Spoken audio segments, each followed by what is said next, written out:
So when you're working with an agent, a realtor will assist you in getting offers accepted.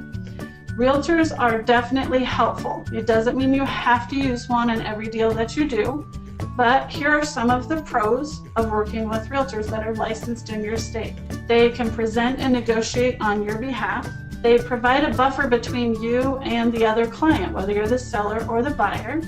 And they also protect your interests. And when you are a seller, remember that your realtor needs to inform you of all offers presented, not just pick through and pick their very favorite one and present that to you. So make sure that they're clear. They are to show you every offer that comes to the table when you have hired them to be your listing agent. When you're making or taking offers in person to a seller, such as a for sale by owner here in the picture, you have more control over your negotiations, it is true, but you don't have an emotional buffer between you and them. So you need to make sure that you're comfortable negotiating. Otherwise, you would be wise to either have a partner come into the deal with you that is comfortable during the negotiations, or hiring a realtor to represent you. And it is easier to explore the problems and solutions that the sellers might have. That is one of my favorite things about negotiating with a seller face-to-face.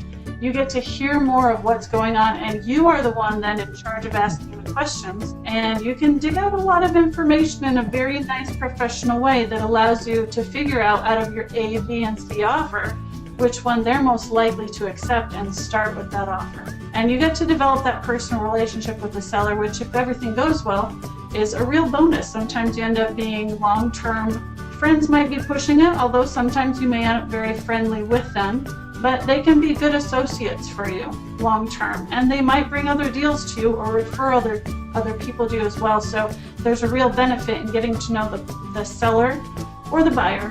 So let's just keep this open. But since we're talking in this webinar about presenting to sellers, let's just say relationships with the seller, but keep in the back of your mind, we actually mean anybody that you work with in real estate. Whether you're the seller or you're the buyer, relationships that you develop are some of the best bonuses of being able to do this type of a business.